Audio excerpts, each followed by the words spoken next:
Hello everyone. तो ये है लेक्चर नंबर 12 क्वांटम का और आज हम बात करेंगे हर्मिटियन ऑपरेटर की दूसरी प्रॉपर्टी पर। पहली प्रॉपर्टी में हमने देखा कि जो आइगन वैल्यूज होते हैं हर्मिटियन ऑपरेटर के लिए वो रियल होते हैं और ये दूसरी प्रॉपर्टी है। इसमें हम ये देखेंगे कि जो आइगन फंक्शंस होते हैं, eigen functions corresponding to different eigen values वो ऑर्थोगोनल होते हैं। आइगन फंक्शंस ऑर्थोगोनल होते हैं, लेकिन याद रखिए बात हो रही है हर्मिटियन ऑपरेटर की। Eigen functions corresponding to different eigenvalues are orthogonal। और ऑर्थोगोनलिटी जो होती है क्वांटम में कि हम दो वेव फंक्शन ले रहे हैं और इनका जो इनर प्रोडक्ट है ये जीरो होता है, ये है ऑर्थोगोनलिटी और ये हमें प्रूफ करना है। और ये बता रहा है प्रॉपर्टी नंबर 2 हर्मिटियन ऑपरेटर की दूसरी प्रॉपर्टी ये बता रही है कि जो वेव फंक्शंस हम ले रहे हैं corresponding to different eigen values वो ऑर्थोगोनल होते हैं, यानी इनका इनर प्रोडक्ट जीरो होता है। आप इसे ऐसे भी लिख सकते हो minus infinity two plus infinity Sai star Sai zero, ये कहलाता है ऑर्थोगोनलिटी। और जो वेव फंक्शन है ये ऑर्थोगोनल होते हैं और इसे हम प्रूफ करेंगे। बहुत आसान है, सिंपल स्टेप्स हम फॉलो करेंगे। मेरी पूरी कोशिश है कि ये जो क्वांटम का सीरीज आप देख रहे हो ये बहुत ज्यादा सिंपल हो, इजी हो। और आजकल हम क्या सीख रहे हैं, क्वांटम के लैंग्वेज को सीख रहे हैं, ऑपरेटर्स की बात हो रही है। और इसी ऑपरेटर्स में देखते देखते देखो ये 12 तक हम चले आए अभी तक। बेसिक्स हम क्वांटम का शुरू किए, अभी ऑपरेटर्स चल रहा है और ऑपरेटर्स में ये हर्मिटियन ऑपरेटर पर तीसरा वीडियो है। पहले मैंने हर्मिटियन ऑपरेटर देखा, समझाया क्या होता है, फिर मैंने उसकी प्रॉपर्टी 1 पढ़ाई, अब ये दूसरी प्रॉपर्टी है और इसको हम प्रूफ करेंगे। चलो करके देखते हैं कैसे, और बहुत सिंपल स्टेप्स को फॉलो करने वाले हैं, एकदम सिंपल स्टेप्स। सबसे पहले ये समझो कि जो आइगन वैल्यू इक्वेशन होती है वो क्या होती है। तो आइगन वैल्यू इक्वेशंस मैंने पढ़ाया हुआ है तुमको, लेकिन मैं एक बार रिपीट करता हूं।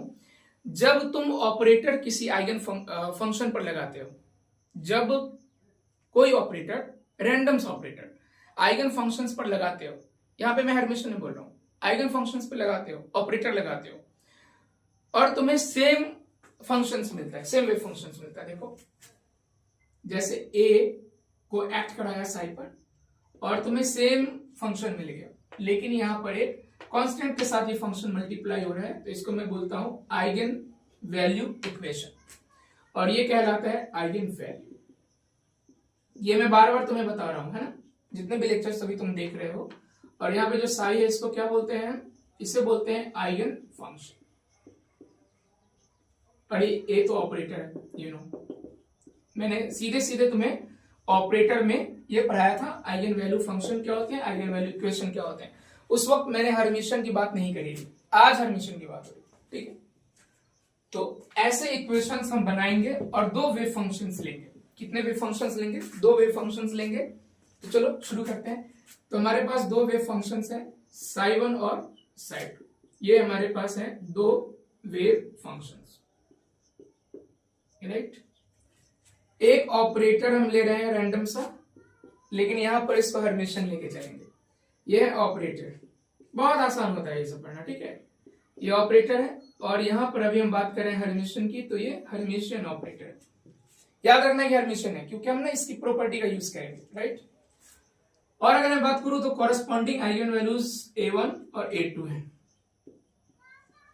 कॉरेस्पॉन्डिंग आइगन वैल्यूज है, ठीक है। चलो इतनी बात समझ गए हम। चलो भाई आगे बढ़ते हैं।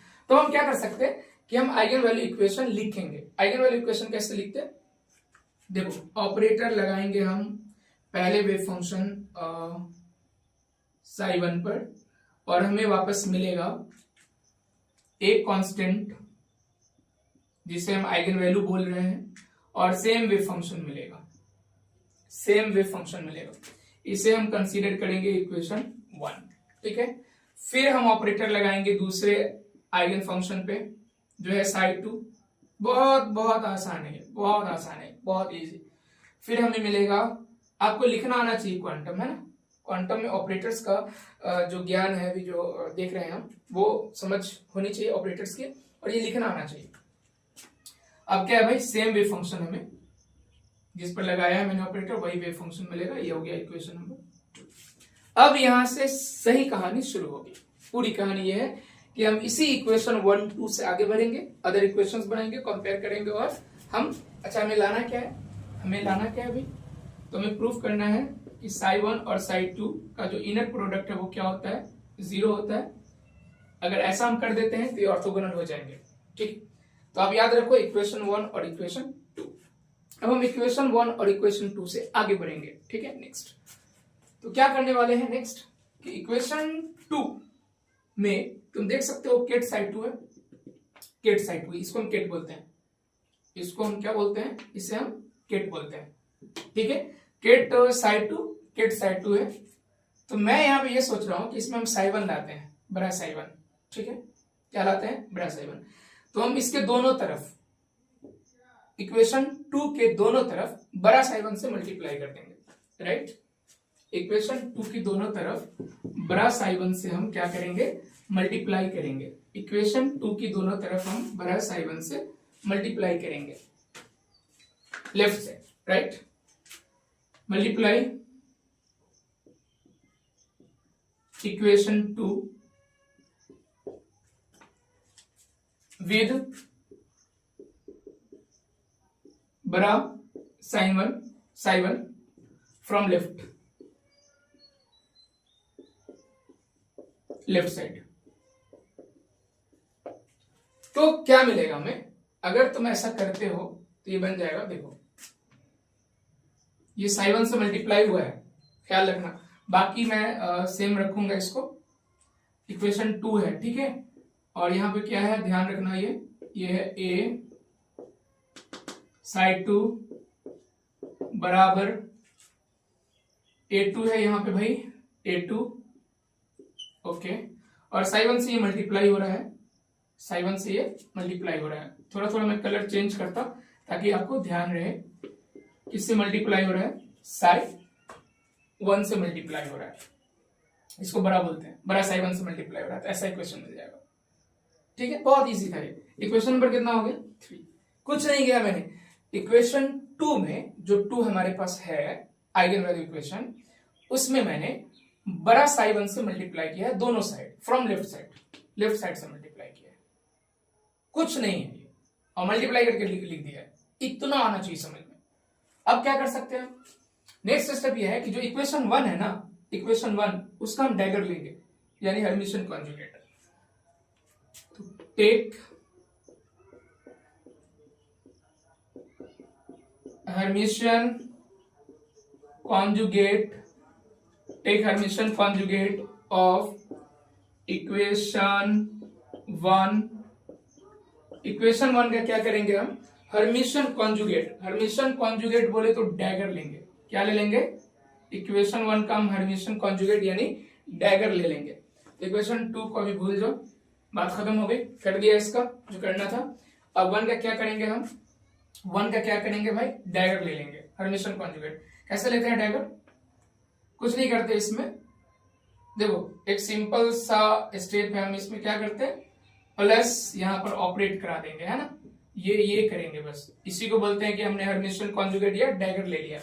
अब तुम जरा गेस करो, यहां पर इंपॉर्टेंट स्टेप है यहाँ पे कि इसके बाद क्या होगा।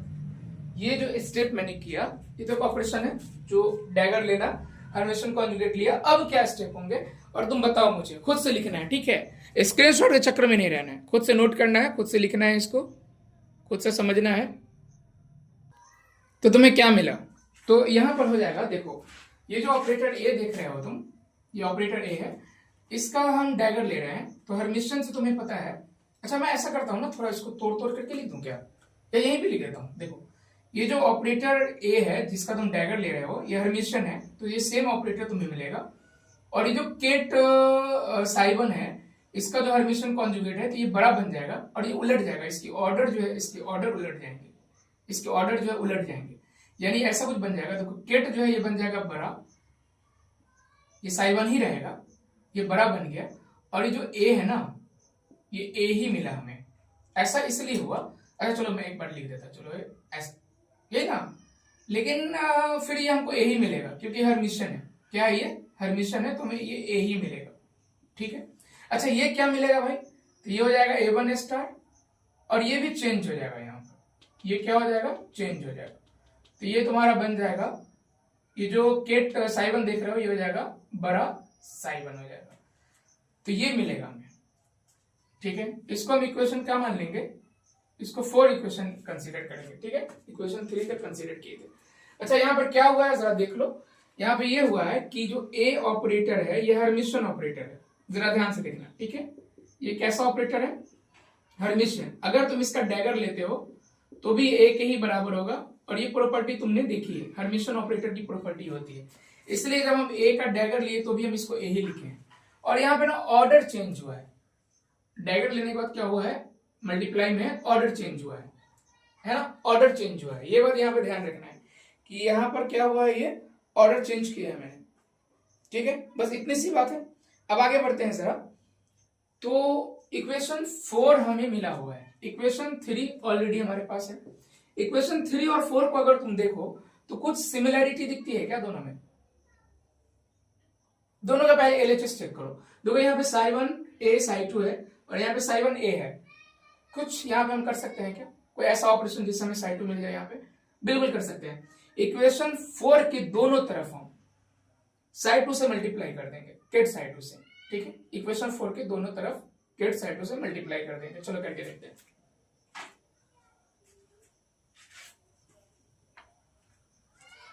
ध्यान रखना है कोई बहुत बड़ा कुछ नहीं हो रहा है यहाँ पे, कोई बहुत बड़ा स्टेप या कुछ बहुत बड़ा कैलकुलेशन, कुछ एकदम हार्ड टफ जैसा कुछ नहीं है। तो हम नेक्स्ट स्टेप में ये करने जा रहे हैं कि मल्टीप्लाई इक्वेशन 4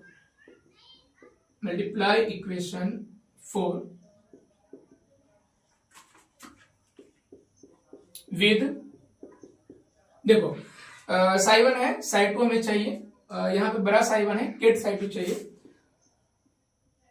केट साई2 फ्रॉम, और किस साइड से हम करने जा रहे हैं भाई, फ्रॉम राइट साइड। इतना तो आ रहा है समझ में। मल्टीप्लाइंग इक्वेशन 4 विद केट साई2 फ्रॉम राइट साइड। अब अगर तुम मल्टीप्लाई करते हो तो देखो यहाँ पर हमारे पास साई1 ए उपस्थित है, मौजूद है, और इसमें हम यहाँ पर मल्टीप्लाई कर रहे हैं किससे भाई, किससे मल्टीप्लाई कर रहे हैं, साई2 से बराबर। अच्छा यहाँ पे देखो, यहाँ पर हमारे पास a1 स्टार साई1 है और इसमें हम चाह रहे हैं क्या, साई2 से मल्टीप्लाई करना, और ये हो जाएगा इक्वेशन नंबर 5। देखो बहुत आसान है, मतलब इसमें मैंने साई2 से दोनों तरफ मल्टीप्लाई किया है। अब इक्वेशन 5 और 3 को तुम देखो क्या नजर आता है, बताओ वो क्या, जो हम चाह रहे थे, जो रिजल्ट हम चाह रहे थे वो तो आ गया हमारे पास। तो फ्रॉम, या कंपेयर कर देते हैं हम, compare equation 3 and 5, equation 3 and 5, equation 3 और 5 को कंपेयर करो तो तुम्हें मिलेगा, देखो एलएचएस दोनों के बराबर है, तो हमारे पास एलएचएस हो जाएगा साई1 ए साई2, दोनों तरफ एलएचएस है। देख लो यहाँ पे भी वही एलएचएस है, a1 साई2, ये दोनों बराबर है। तो जब दोनों एलएचएस बराबर है तो आरएचएस भी क्या होना चाहिए, बराबर होना चाहिए। यही बात समझ में आ रही है ना कि एलएचएस क्या है, बराबर है, तो एलएचएस बराबर है तो आरएचएस भी क्या होगा, बराबर होगा। तो देखो जो इक्वेशन 3 है उसका आरएचएस क्या है, a2 साई1 साई2, और यहां पर देखो क्या है, कोई बात नहीं है, तुम इसको भी लिख सकते हो, a1 स्टार, ठीक है, साई1 साई2 बराबर क्या है यहाँ पे, a2 साई1 साई2। ये कंपेयर करके हमें रिजल्ट मिला है, बढ़िया से देख लो, ठीक है। ये रिजल्ट हमें मिला है कंपेयर करने के बाद, कंपेयर करने के बाद हमें ये रिजल्ट मिला है।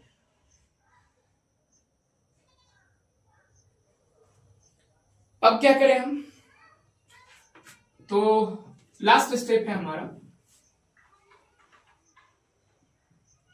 बहुत बहुत बहुत क्वांटम इजी होता है कब, जब तुमने सही से स्टेप्स फॉलो किए हो, तुमने एक ऑर्डर में पढ़ाई करी है ना, तुम ऑपरेटर्स को समझ गए हो, हर्मिशियन ऑपरेटर जैसी चीजों को, तो बहुत इजी है क्वांटम। अब हम क्या करते हैं, इसमें लिख सकते हैं इसको, इसी स्टेप को मैं लिखता a1 स्टार ये इधर आ जाएगा तो हो जाएगा -a2, देख लो -a2, और यहां बच जाएगा हमारे पास psi1 और psi2 बराबर में है 0। और याद रखो तुम कि a1 बराबर नहीं है a2 के, क्योंकि डिफरेंट हम आइगन वैल्यूज लिए थे, दोनों बराबर नहीं है।